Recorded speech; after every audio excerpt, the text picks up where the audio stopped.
오늘은 구속사의 절정 예수 그리스도라는 제목으로 함께 은혜를 나누도록 하겠습니다. 본문 말씀은 이사야 53장 10절부터 11절 말씀입니다. 여호와께서 그로 상함을 받게 하시기를 원하사 질고를 당케 하셨은즉 그 영혼을 속건제물로 드리게 이르면 그가 그 씨를 보게 되며 그 날은 길 것이요 또 그의 손으로 여호와의 뜻을 성취하리로다. 가라사대 그가 자기 영혼에 수고한 것을 보고 만족히 여길 것이라.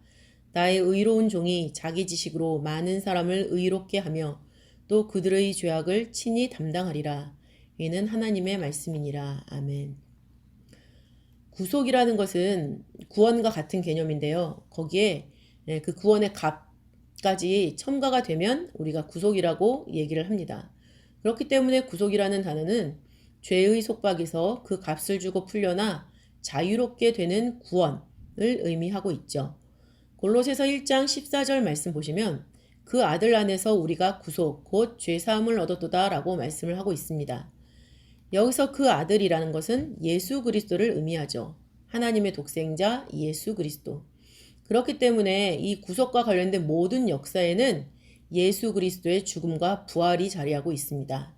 그리고 그것을 중심으로 타락한 인류를 구원하는 전체 역사를 구속사라고 하죠. 또한 그 역사 속에서 나타나는 하나님의 치밀한 계획 속에 진행되는 모든 사건과 전개, 그러한 모든 것들을 구속 경륜이라고 얘기를 합니다. 그러면 구속의 값이라는 것은 무엇일까요? 어떤 값을 치렀기에 우리가 죄에서 용서를 받았는가 라고 한다면 바로 예수님의 피가 되겠습니다. 에베소서 1장 7절 말씀에서는 우리가 그리스도 안에서 그의 은혜의 풍성함을 따라 그의 피로 말미암아 구속 곧 죄사함을 받았으니 라고 기록을 하고 있습니다. 예수님의 피로 인해서 우리가 죄사함을 받았다, 구속함을 받았다라고 얘기하고 있는 것이죠.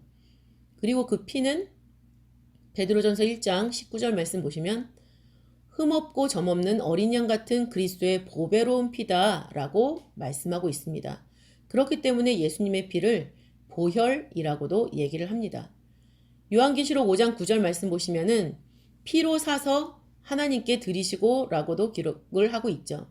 그래서 피로 산다라는 헬라어는 아고라조라는 단어를 쓰는데 그 뜻은 구속하다라는 의미를 가지고 있습니다. 그리고 히브리서 9장 22절 말씀 보실 때에도 피 흘림이 없은즉 사함이 없다라고 말씀하고 있죠. 그렇다면 예수님의 피가 우리의 죄를 속했다라는 것은 너무나도 분명한 사실인데 왜 예수님의 피는 도대체 어떠한 피길래 우리의 죄를 속하는가 라는 것을 성경을 통해서 찾아보도록 하겠습니다. 먼저는 피 속에 생명이 있기 때문에 죄를 속한다라는 것이죠. 레위기 17장 11절 말씀 보시면 생명이 피에 있으므로 피가 죄를 속하느니라 라고 기록을 하고 있습니다. 이 단어를 좀 더 짧게 정리를 하면은 피가 죄를 속하는 것이 아니라 생명이 죄를 속한다 라고 우리는 정리할 수가 있겠죠. 그러면 예수님 피 속에는 예수님의 생명이 담겨져 있겠죠. 예수님의 생명은 무엇입니까? 요한복음 6장 63절 말씀 보시면은 살리는 것은 영이니 육은 무익하니라. 내가 너희에게 이른 말이 영이요 생명이다 라고 말씀하시면서 예수님의 말씀이 바로 생명이라는 것을 기록을 하고 있습니다. 요한일서 1장 1절에서도 예수님 자체를 생명의 말씀이라고 표현을 하고 있는 것이죠. 그리고 그 예수님의 생명은 바로 예수님의 영혼입니다. 요한복음 12장 25절에서 생명이라는 단어가 나오는데 그 생명 옆에 써있는 숫자를 따라가서 난하주를 보게 되면은 그 생명을 영혼이라고 해석을 하고 있어요. 그래서 예수님의 생명은 무엇입니까? 바로 예수님의 영혼이 되겠습니다. 그리고 사도행전 4장 32절 말씀 보시면은 한 마음과 한 뜻이 된다라고 기록하고 있는데 그래서 뜻과 관련된 난하주의 기록은 영혼이라고 되어 있죠. 그렇기 때문에 영혼은 바로 뜻이라고 할 수 있습니다. 요한복음 12장 27절 말씀에서는 예수님께서 말씀하시죠. 지금 내 마음이 민망하니 무슨 말을 하리요? 라고 말씀을 하셨는데 그 예수님의 마음이라는 단어 옆에도 작은 숫자가 있고 그것을 따라서 난하주를 보게 되시면 영혼이라고 해석을 하고 있습니다. 그렇기 때문에 예수님의 마음은 영혼이고 예수님의 영혼은 곧 예수님의 마음이 되겠습니다. 그리고 고린도전서 4장 21절, 고린도전서 4장 21절 말씀 보시면은 온유한 마음이라는 단어가 나옵니다. 거기서 마음이라는 단어의 나나주의 해석을 보면 마음을 영이라고 해석을 하고 있죠. 그렇기 때문에 마음은 영이 됩니다.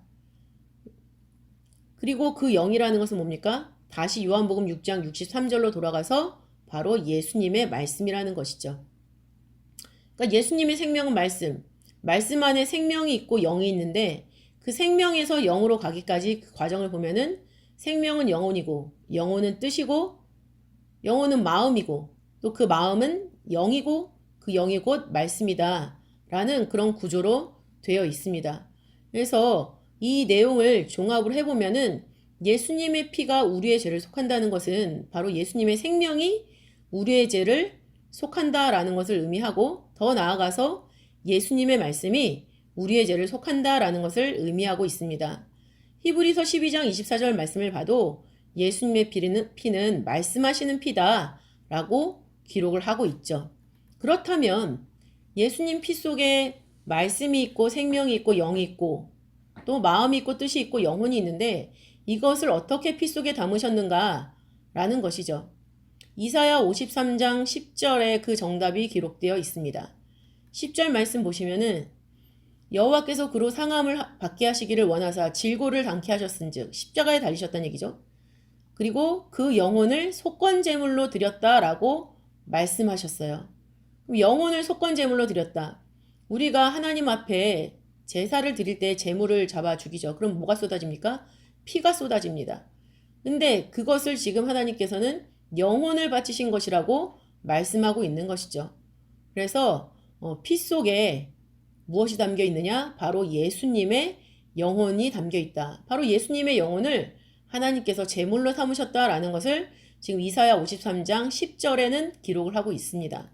그래서 예수님의 영혼이 피 속에 담겨 있기 때문에 그 피 속에는 그 영혼과 통하게 되는 예수님의 말씀이 담겨 있다. 예수님의 생명이 담겨 있다라고 알 수 있는 것이고 그렇기 때문에 바로 예수님의 피가 모든 인류의 죄를 사하고도 남음이 있는 보배로운 피가 된다라는 것입니다. 그리고 이러한 과정을 보이는 입장에서는 너무나도 처참하게 십자가에서 달려 돌아가시는 것이지만은 십자가에 달리신 6시간 동안 7 말씀을 통하여서 하나님 말씀 앞에 구속의 뜻을 이루고자 순종하신 그 예수님의 모습 한마디 한마디를 하나님이 보기에 좋았다라고 화답하셨다라는 것이죠. 그것이 이사야 53장 11절 말씀 마지막에 기록되어 있죠. 만족히 여길 것이다. 그것은 무엇입니까? 하나님이 마음을 흐뭇하게 여기셨다라고 히브리 원어의 뜻을 보면은 해석을 하고 있습니다. 볼 때는 너무나도 얼굴을 돌릴 수밖에 없는 처참한 상황이었지만 뜻으로 볼 때는 예수님의 그 보혈, 그 속에 담긴 하나님 아버지의 말씀으로 말미암아 인류의 원죄, 자범죄, 유전죄가 사하여지는 하나님께서 고대하고 고대하신, 기다리고 기다리신 그런 순간이었기 때문에 하나님이 그 모든 십자가상에서의 7 말씀을 보기에 좋았다, 듣기에 좋았다라고 하시는 것이죠. 마치 창세기 1장의 천지창조에서 하나님 보시기에 좋았더라 라고 하신 것과 같은 말씀이다 라고 박윤식 목사님께서는 2000년 4월 21일 금요일 고난주간 말씀 중에서 이 말씀을 하시면서 참 눈물겨운 말씀이다 라고 하셨습니다.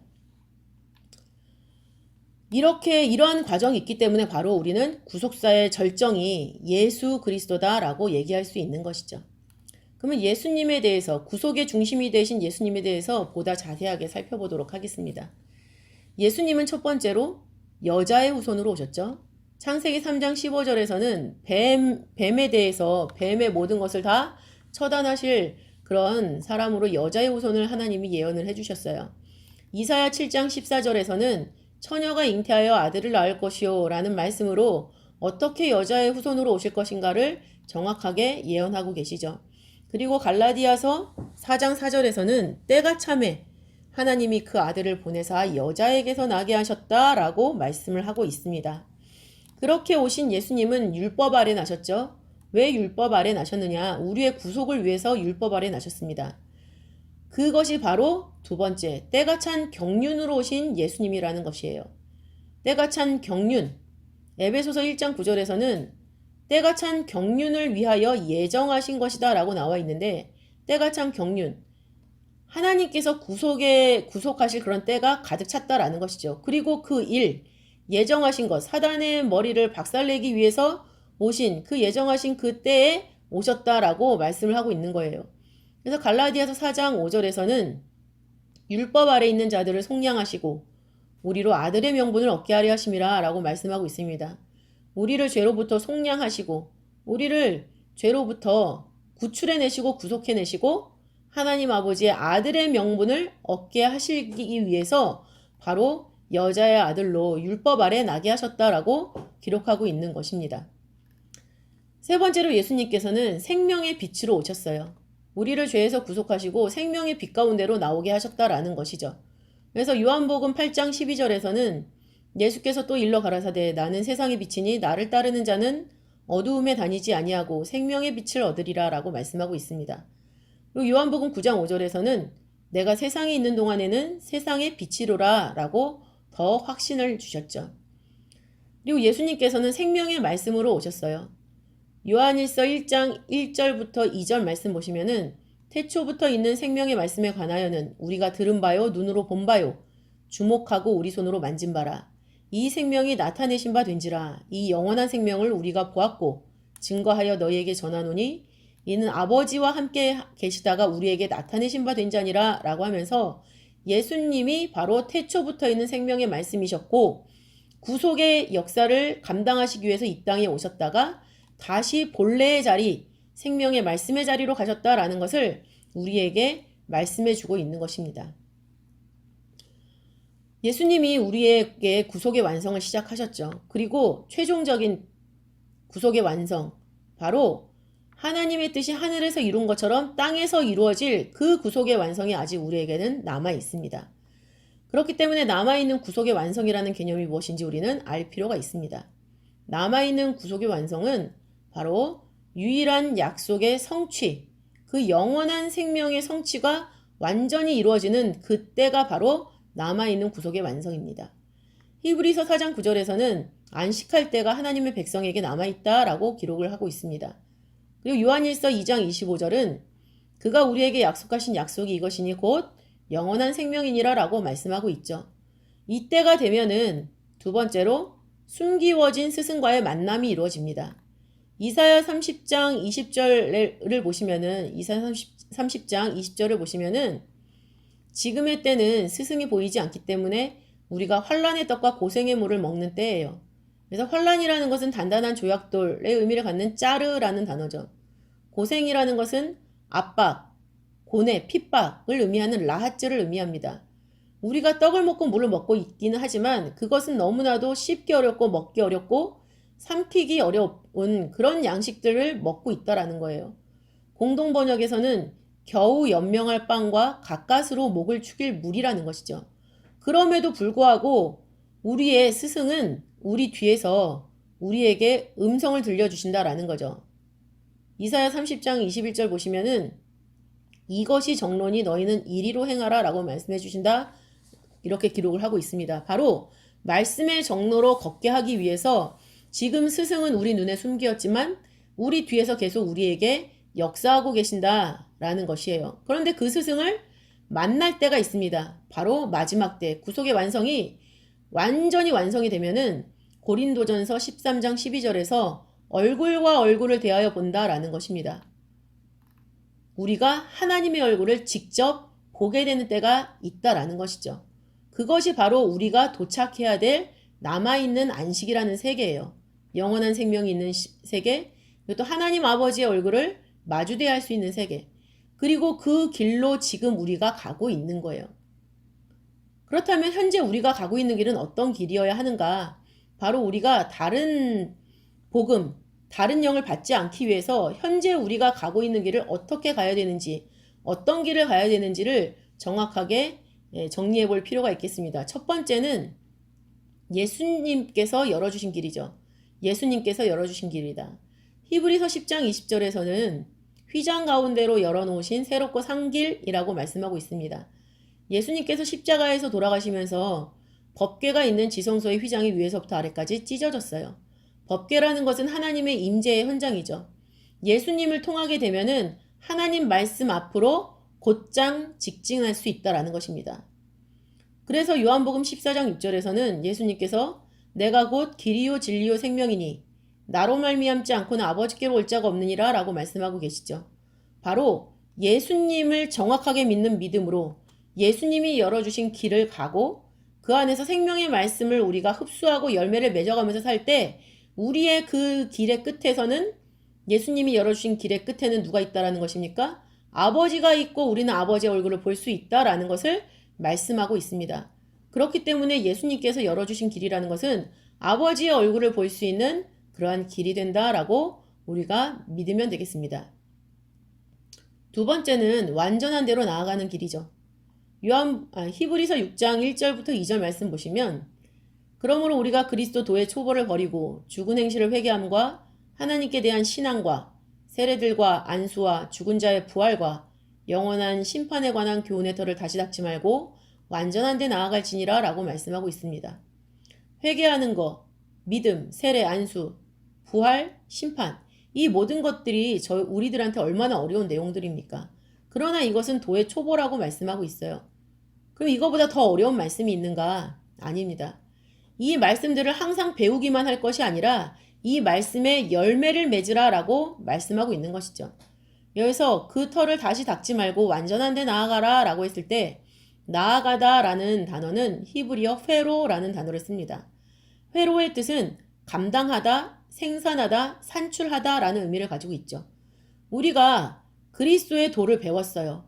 그죠? 회개도 했고 믿는다고 열심히 하고 있고 세례도 받았고 안수도 받았고 또 부활과 심판은 우리가 궁금해하는 것들이기도 해요. 근데 이거에 대해서 날마다 그냥 공부하고 궁금해만 할 것이 아니라 우리가 배우고 깨달은 것이 있으면 그것을 삶 가운데 말씀의 인격으로 열매를 맺어야 되고 또 주신 사명이 있다면 그것을 감당해서 우리가 말씀의 은혜를 받은 만큼 하나님 앞에 무언가를 산출해 드리고 생산해 드려야 된다라는 것을 말씀하고 있습니다.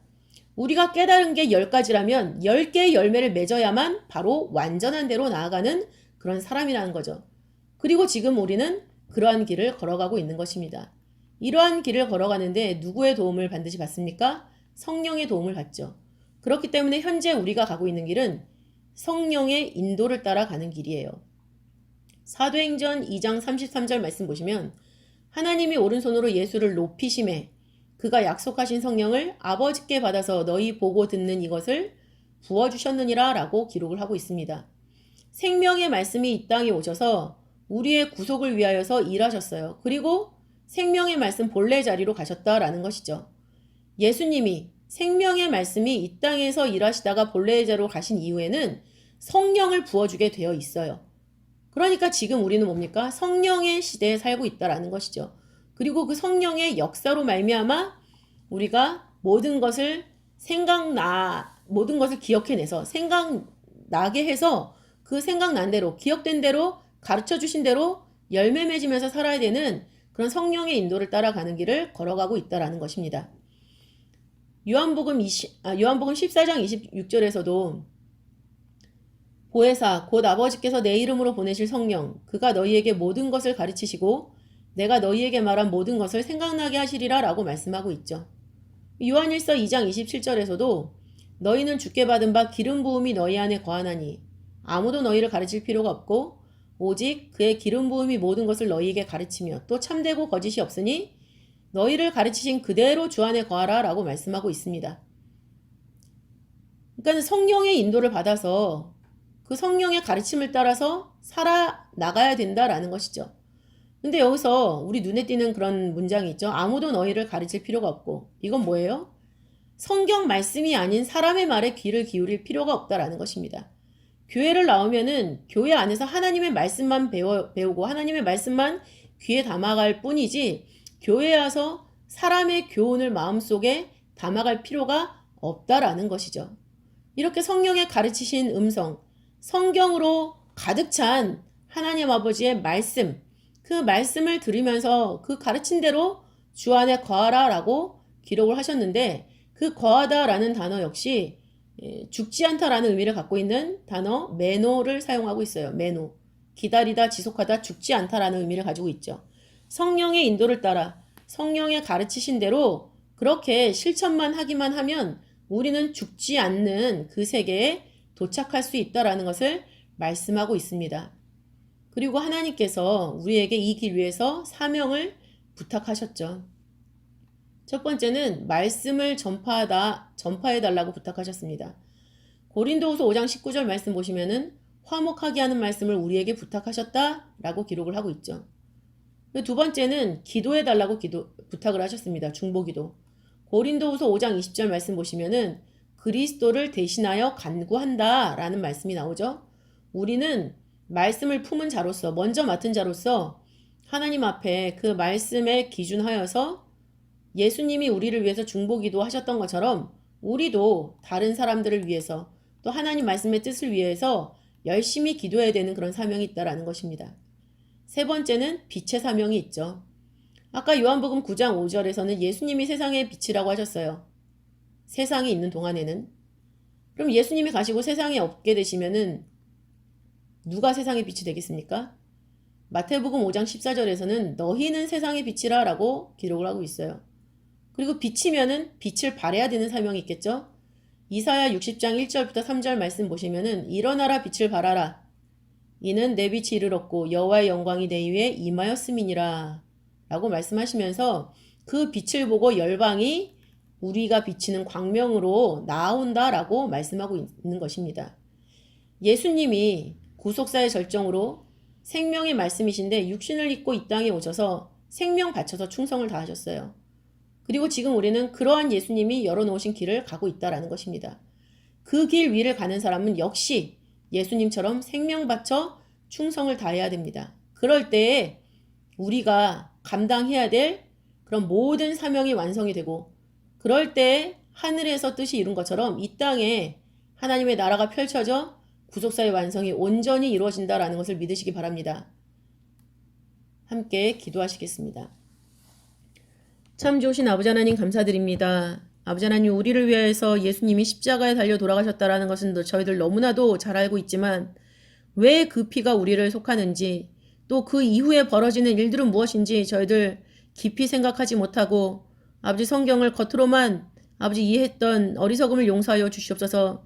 이제 말씀을 열어서 저희들에게 보이시고 깨닫게 하셨사오니 아버지 하나님 예수님처럼 저희들도 생명 바쳐 충성을 다할 수 있도록 인도하시고 또한 예수님이 열어놓으신 길을 가면서 아버지 그 피의 값을 아버지 허투루 여기지 않고 더욱더 값지게 하기 위한 저희들의 사명 감당의 모습 또한 믿음이 날마다 장성하는 모습이 아버지 하루하루 무르익어 갈 수 있도록 인도하시고 그러한 모습을 통하여서 우리 모든 각자가 각자 맡은 모든 사명의 터전 또한 가정에서 아버지 그 말씀의 인격이 되어지고 또한 그 말씀으로 열매를 맺어가는 가운데 아버지께서 허락하신 그 모든 구속의 완성의 부분이 가득가득 말씀의 빛으로 채워져서 아버지 막 구속의 완성 남아있는 안식에 저희들 다 들어갈 수 있는 그런 귀한 역사가 나타날 수 있도록 인도하여 주시옵소서.